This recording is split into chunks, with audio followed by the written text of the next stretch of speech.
Good morning. I'm Helen Scott, Professor of Law at NYU and co-director of the Grunin Center on Law and Social Entrepreneurship. I'm very pleased to welcome you to the opening plenary of this year's conference, sponsored by the Grunin Center and the Impact Investing Legal Working Group. The themes of this plenary, the subject of which is sustainable value creation, making it real, will resonate throughout the conference. And we have two speakers this morning, each of whom brings a wealth of expertise and insight into this topic. Judy Samuelson is the founder and executive director of the Business and Society program at the Aspen Institute. Her recently published book, The 6 New Rules of Business, Creating Real Value in a Changing World, addresses many of the same questions she will discuss with us today.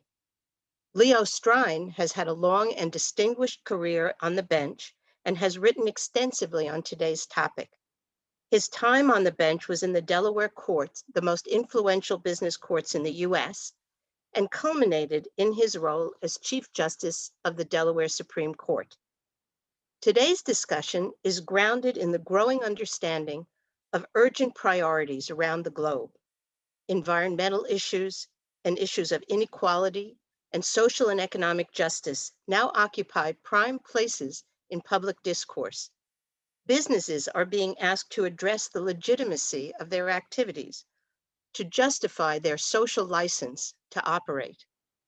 In August 2019, the Business Roundtable, an organization of the CEOs of the largest companies in the United States, released a new statement on the purpose of a corporation that commits business to act for the benefit of all of its stakeholders, employees, suppliers, communities, shareholders, and society.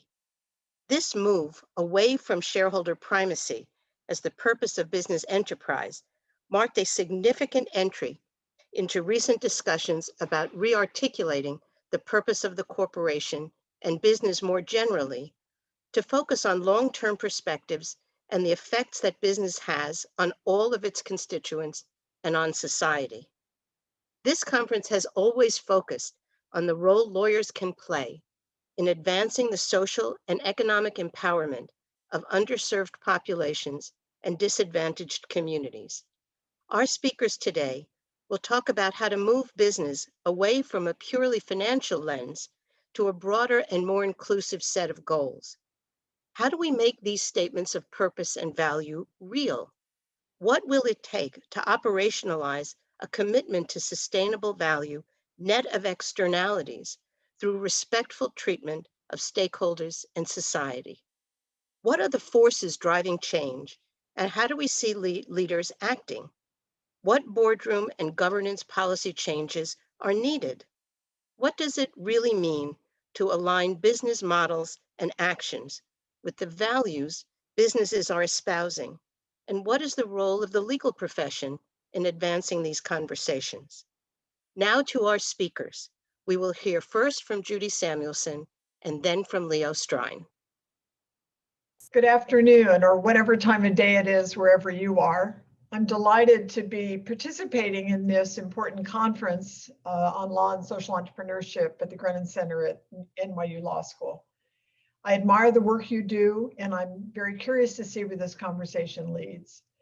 And I'm particularly pleased to be paired up with our good friend and longtime colleague, Judge Leo Strine, who has committed so much time and effort in support of the work that we do, and has really built in many respects some of the frameworks under which we operate, and importantly has given us so much courage to move forward aggressively on some issues that Leo and I both care a lot about. And so I am pleased to be at least speaking asynchronously with him today and to see where this conversation leads.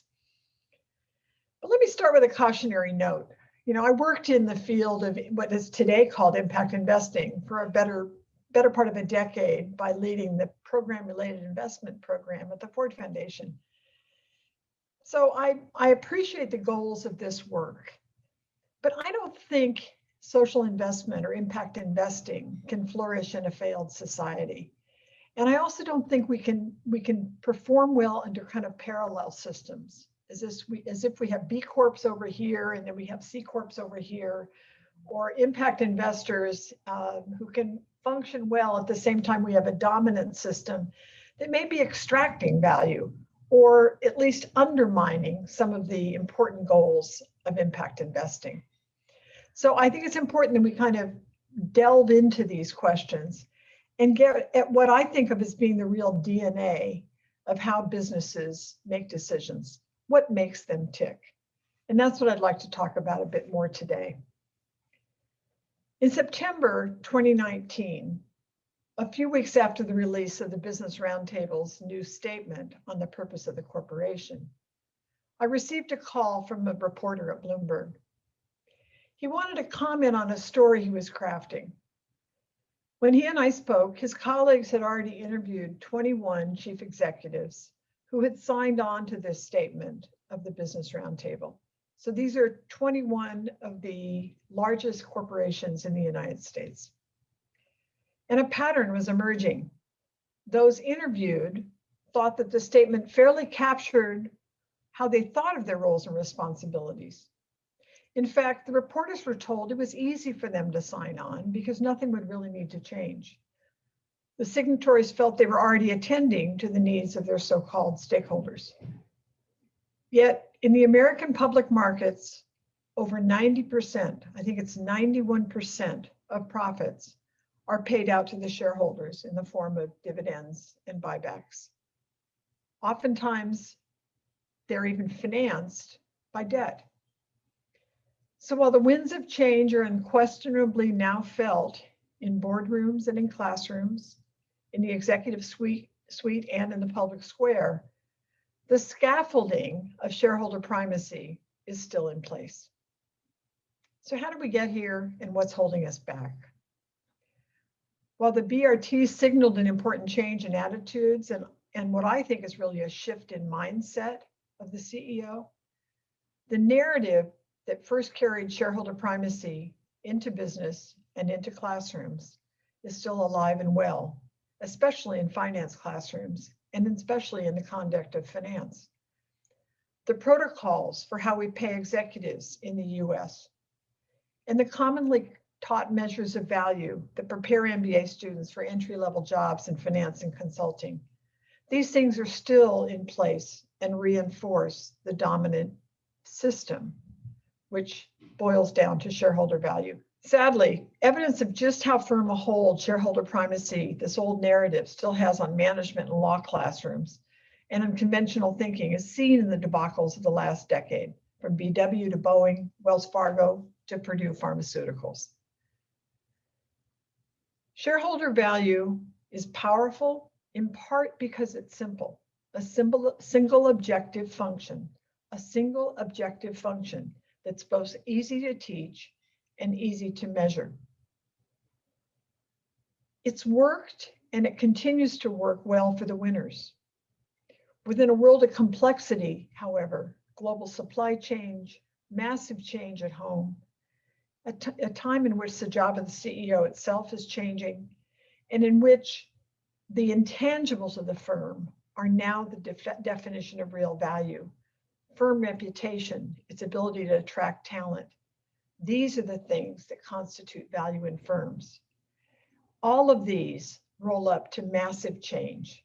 So I say, watch this space. The road to rebuilding trust in business and to unleashing the power of business in pursuit of the public good is littered with landmines and unexamined assumptions. If we're to seize this moment of reckoning in the nation and to rebuild the economy as if everyone matters, we will need to harness the energy of these individuals including those in business today. Because if anything has become clear during the pandemic, it is this. The employees are the business. They are critical allies in a changing world. They identify future risks and see opportunity embedded in new norms around sustainability and social responsibility. They're also willing to amplify the voices of those at risk, who may or may not be on the payroll in some form and are not benefiting fully from their labor and productivity. Employees are allies. They expose risks and opportunities. They reveal externalities, and they invite the outside in. The work I'm called on to do is about the design and the intentions of corporations. Intentions versus reality. Certainly, we need to look beyond the examples of business generosity and new coalitions on everything from climate to community building and explore the governance norms and decision rules, the shareholder-centric policy and law and regulation that lag behind or get in the way of our intentions. How do we leverage this moment?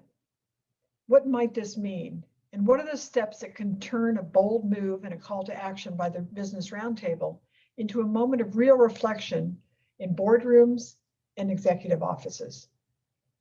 First, we need to unpack the word stakeholder.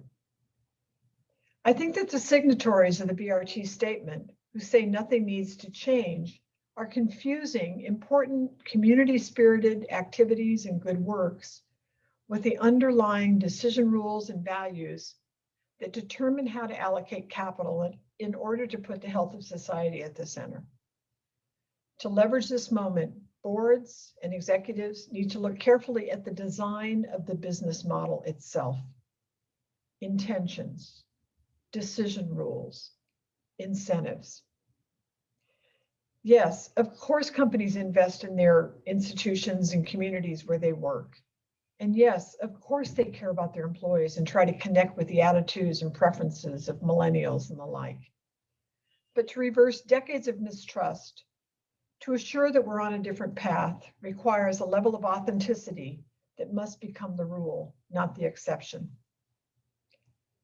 Jeff Weiner, who was the CEO of LinkedIn, up and through its sale to Microsoft, spoke to a group of Aspen Institute fellows in the fall of 2019, shortly before announcing his departure from the company.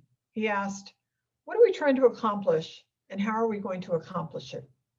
For him, this is the definition of authenticity, keeping your promises. These are simple questions, but they're complex in execution. Words matter, but cynicism about business reigns. I think CEOs need command of a new set of questions. It starts with the purpose of the corporation. Why were we granted, as a company, the license to operate? And what do we aim to accomplish? How does a company actually measure success, and over what time frame? What constitutes a high-quality decision that stands the test of time?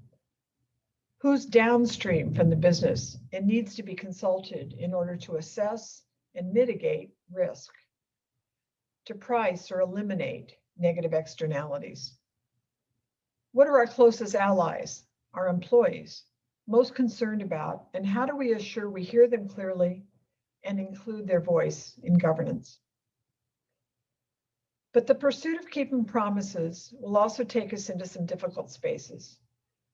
It requires a fresh look at some third rail issues, explosive issues, where the real trade-offs between a successful business and a successful society are revealed. What would be the sign of authentic commitment to the principles of management released by the BRT? We're not going to find the answer on the generic surveys that crowd the inboxes of CSR professionals. What matters most, in fact? Some relevant questions are challenging, but revealing. For example, how much does a company spend on tax avoidance? Does it engage in transfer pricing schemes that assign value to low tax or no tax havens to avoid paying higher taxes where the product is designed and produced? Is there such a thing as a fair tax? Or what purpose is served by share buybacks, and under what conditions are they initiated? What's a fair return to shareholders versus executives versus employees and contractors? And how will the Business Roundtable respond to administrative and new legislative proposals that pick up both the question of tax avoidance and share buybacks. How about this one? How do companies' lobbyists spend their time? What's the platform of trade groups working in the name of the company, and how does it jive with the stated values and policy? What are the other costs of political spending? And do we need to spend to be heard, and to what ends?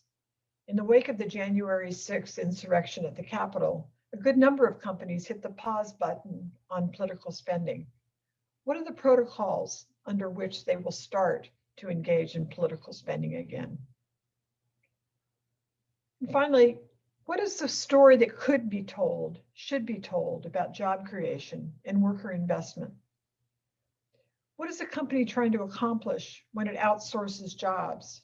And are there clear lines of sight into the wages and benefits and opportunities for those who work in the name of the company, but not on its payroll? In essence, we're back to this question of the return to shareholders versus the return to the real value creators. And does everyone participate in the profit sharing and the benefits? And of course, we have this underlying question: what is a CEO paid to do? I'd like to end my thoughts today on a few questions that I think people in this room can help us pursue. These are things we might actually refer to as a call to action for people at this conference and those of us who work at this intersection of law and corporate governance and business policy. But I think these are open questions. These are areas where we need help from the Academy. The first one's about the degree to which law is standing in the way of worker voice. This is an area that Judge Strine will undoubtedly talk about, and I think needs more disclosure. My colleagues at the Aspen Institute have been conducting a laboratory on worker voice, and this domain of where policy is holding us back is very present in the room. A second one is, where is misunderstanding of the law holding us back in terms of, or being used as an excuse to perpetuate the use of the corporation for narrow purposes that stand in the way of social and environmental policy? We need a real reckoning with what is viewed as being instrumental about law in law classrooms and beyond. We need to understand that it's not law that's holding us back. It's about the intentions and the courage of leaders. The third is about the role of investors. Are they really key to corporate accountability? Investors come in lots of shapes and sizes. And sometimes I think that our enthusiasm for the impact investing world is shielding the importance of the dominant voice of investors, and whether or not we need more consideration from the investment profession itself to police its own. Fourth, I think we need to unpack the term stakeholder. I've spoken about this already. This single objective function is not serving us well. And five, we need legal scholars and agents in law and impact investing to get interested in these blind spots that undermine the potential of business. These questions of tax accountability, of political spending and how we're representing these interests in Washington. And importantly, the question of the design of CEO pay. As long as the stock price is allowed a signal in the pay package, we're working in opposition to the restatement of purpose that flowed out of the Business Roundtable. But I also think that change is underway and is irreversible. The pressure to think differently, to embrace a new set of decision rules, emerges both from within the ranks of employees on a mission to connect their jobs to what they hold dear, and from changes in a society hungry for leadership from the private sector. And with that, I want to thank you for your time today. Thanks, Leo, for his partnership in this work, and I look forward to the conversation ahead. Good morning, everyone. It's an honor to speak to such a caring group of professionals and scholars who care deeply about the impact that businesses have on our society. I'm Leo Strine, and it's a special privilege to speak even in this awkward Zoom world way, with my friend Judy Samuelson. Judy is a treasure. At a time when everyone seems to be cloaking themselves in the garb of sustainability and respect for all stakeholders, it's too easy to forget that this was once a garment worn by very few. When this position was not popular, Judy was there, arguing that the business community can only create long-lasting value if it seeks profit in the right way, by making quality goods, delivering quality services, treating workers fairly, respecting communities and the environment, and honoring their obligations to society. Our society's failure to recognize these basic realities is hurting us badly now. The decline in fair gain sharing with American workers has created huge economic inequality. This has hurt highly educated workers like middle managers, teachers, therapists, and nurses, and frontline blue collar and retail workers. It's not that the pie hasn't grown, it's grown by a lot. It's that the share of the pie that's being eaten by the stockholders, that is large institutional investors whose clients remain far wealthier than most Americans, and by top management has gone way up. The power and voice of workers has eroded. So has that of consumers and other stakeholders. And business interests have used their clout to reduce stakeholder protections and to increase externality risk. Meanwhile, the power of Wall Street in the form of institutional investors has soared. When an arrow goes hugely up, the power of the privileged, and another arrow goes way down, the power of the workers upon whom our market system depends, the outcome is predictable. The privileged win out and build more vacation homes, while others struggle to pay for a single home and to put their kids through college. This reality has torn the social fabric. Struggling white workers have been subjected to arguments to blame the other. Meanwhile, Black people who'd been making progress when the New Deal Great Society consensus was still in place have gone backwards since Reaganite thinking, Friedmanite thinking, and stockholder primacy has taken hold. Black people, we forget, only got labor rights in the mid-1960s. Thus, the end of fair gain sharing with workers has hit them especially hard and reversed the move towards more racial equality. With most workers feeling the squeeze, many Americans began to divide along lines that were exacerbated by demagogic appeals, redolent of the time when fascism was viewed as an answer to the Great Depression.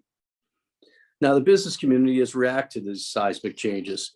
The election in 2016, the Brexit phenomena in the UK and similar concerns in other places in the EU. And the winners took heed. Led by Jamie Dimon, the Business Roundtable returned to a stakeholder orientation towards corporate governance, reversing a move towards stockholder primacy it had made in the 1990s. Leading institutional investors, especially those representing long-term index investors, finally began to heed the longstanding call for them to recognize that they represent worker investors who require sustainable externality-free growth and who need institutional investors to step up and advocate for that position. And they've begun to do so by calling for so-called good ESG practices.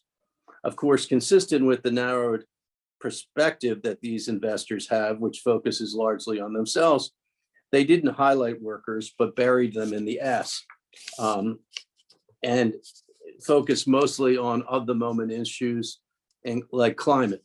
Now, 2020 woke them up a bit, and they're talking a bit more about both workers and race. But as Judy said, these elites send a dissonant message. They basically argue that their statements do not require them at their particular businesses to do anything new at all. Why? Because they claim to already be doing all this good stuff. It's others, not them, who need to get in line. Now, that is, of course, not at all true, and it's not at all self-aware. As Judy said, it's nice to make charitable donations, like building a futsal or basketball court in a neighborhood where you have a facility. But what if that facility has huge adverse effects on public health? And it turns out that all your polluting, emitting operations are concentrated in poor communities with a high concentration of minorities. And really, is it true that most American corporations and huge institutional investors are forms of corporations, are socially responsible in the most basic sense? Do they, as Judy highlights, really pay their fair share of taxes? Business leaders often decry our public education system and say it should get better. But corporate America has systematically undermined the funding base of the public schools by seeking special tax exemptions to locate or keep open operations. Corporations seek out tax havens that are a source of no genuine sales or operations and don't pay their due to the nations from which their profits are truly derived. In the minutes I have to you today, I'm going to tee up what it really requires, in my view, to be a socially responsible business. Then I'm going to talk briefly about the special role lawyers have to bring this to life. And it is a special and important role. I'm going to cover a lot of ground in a short period of time. For starters, here's the bottom line. What matters is not if a corporation makes some charitable contributions.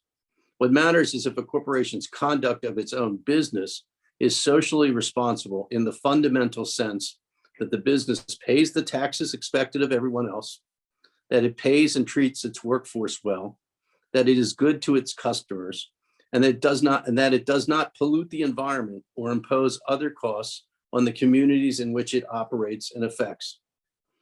It is the effect of the business itself on those it touches that is the measure of social responsibility. A business that reaps profits by harming workers and the environment on a daily basis cannot make that up by some high-profile charitable donations. Ditto for one that gives some grants to public schools while not paying school taxes. The best thing a business can do for society is to create and sustain jobs where workers have quality wages, safe and respectful working conditions, and where those workers can build family wealth and give their children the opportunity for an even better life. The best thing a business can do for society is to create profit by quality products and services that provide safe and useful tools to human customers that allow them to live better lives. The best thing a business can do for society is to create profits in a sustainable way that involves winning on quality, not shifting the cost of your operations to taxpayers, workers, consumers, other businesses, or society as a whole. The best thing a business can do for society is not to use other people's money to pollute our politics and to engage in rent seeking. The sum total of corporate efforts to influence regulatory policy overwhelmingly is to increase externality costs, reduce the protections that society affords to stakeholders, and to endanger sustainable growth. Now, what does this mean in practice? First, no company can be a good citizen unless it respects those most responsible for its success, its workers. They deserve living wages and more. They deserve a harassment-free workplace. They deserve an inclusive, tolerant workplace. They deserve a right to join a union if they wish, and to have a voice at all companies. And this includes contracted workers and ones in every region of a company's operations, wherever they are on the globe or in our nation.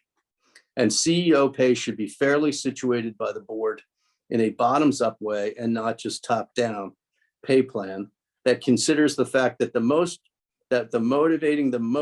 entire workforce is the most important factor for profitability, and providing employees with a quality of life is a huge contribution to wealth creation for society. Second, companies must pay their fair share of taxes, period. Don't BS the world. If you don't pay school taxes, you're harming children, and particularly the kids most in need, because they go to the public schools. If you don't pay other taxes, you are increasing inequality. Stockholders are more affluent than most people. So if corporations continue to escape this fundamental obligation, they shift the burden to others who are less well off, and they undermine society's priorities. Full stop. Third, companies have to respect the environment. This is not just about climate. Too many companies still have dangerous facilities that emit toxins and cause harm to water and air. And that's true also of products like plastic. These facilities that pollute are often located in poor areas with high minority populations. That sort of thing should stop. And companies should be investing in those communities and making sure their facilities contribute to a higher quality of life and a safe environmental condition for those communities. Fourth, companies' products and services should work and not defraud or injure consumers. And they shouldn't, as I mentioned with plastic, result in environmental waste being present in every fish that grows to adult size. That's wrong, and we need to stop it. Fifth, pay policies for management must reflect these priorities. Unless weight is given to ESG, and I add an E for the employees, it won't matter as much as it should. Tying pay to total stock return over a short period is a tell as to what you really value and what you don't. Finally, companies must strive to act with consistency and credibility. Talking big after George Floyd while not having good DEI policies, jumping out situationally on ballot access after giving massive funds to candidates and committees who supported those laws and racial gerrymandering, claiming to have a living wage policy and be pro-worker while employing thousands of poorly paid contract workers and stifling union rights, arguing that the company values women and minorities while giving to candidates an interest to oppose policies important to them, claiming to care about the climate while pouring funds into the coffers of those impeding progress towards carbon reduction. You can't use corporate money to pollute the political process and then claim to have values by making statements in an occasional ad in the New York Times or on TV. So how do lawyers come in to help companies do better and accomplish these things? There are several ways. First, lawyers have to remind companies that their first obligation is not to make profits. It is to conduct only lawful business by lawful means. You must seek profit within the law, and in my view, within its spirit. If you have no genuine operations in the Cayman Islands, why are you claiming it as a tax situs? Helping companies embed ESG into their cultures and operations efficiently and effectively is a core role and needed right now from lawyers. Realizing that legal compliance and good ESG are not distinct, but are integral aspects of good citizenship is something that lawyers are uniquely positioned to make clear. And I've given you all some articles you can read for my take on that, and I hope they're of some modest use. And in those articles, it points at the role of lawyers in helping companies set up board and management structures that efficiently and effectively address all important ways in which companies affect stakeholders in society. Bringing out the best in directors and managers is another lawyer's role. Emphasize their duties and wide discretion as fiduciaries and their empowerment to focus on sustainable, stakeholder respectful governance that seeks durable wealth creation. Be willing to be unpopular and to remind independent directors that the whole premise of their presence on the board is that they are willing to do the right thing without worrying about themselves. Too many of them want to be popular with institutional investors and not to do what is right for the company and all its stakeholders. As a lawyer, you must focus them on their duties, and sometimes there comes a time when you must stand and fight. And it's about time the independent directors showed a little of that for the long term. Finally, the legal profession and academia must stop giving a pass to institutional investors. It is unfair, naive, and ineffective to expect real companies that make products and deliver real services to focus on doing things the right way unless the powerful fiduciaries who have other people's money do so. Woke statements about ESG don't matter unless in activist situations, proxy fights, merger votes, et cetera, the institutional investors walk that talk. If in reality, they remain more focused on short-term payouts, such as buybacks, and not sustainable long-term growth, and if they don't care about fair wages or pollution, companies can't and won't. The legal profession needs to make sure that these muscular investors have correspondingly real duties to have stewardship policies that reflect investors' need for corporate governance that provides quality jobs, that treats all stakeholders in the environment with respect, and that generates real sustainable growth net of harmful externalities. Legal scholars and practitioners are still lagging in making sure this vital step is taken. And I hope your discussion today will cover these kind of topics. As you engage with each other today at this special conference that the Grunin Center has put together, Judy and I hope you will bring your big hearts, souls, and minds to bear on all these questions. And we also hope that our thoughts have been of some value as conversation starters. Have a great day. Many, many thanks to both Judy Samuelson and Leo Strine for sharing their thoughts and insights with us today.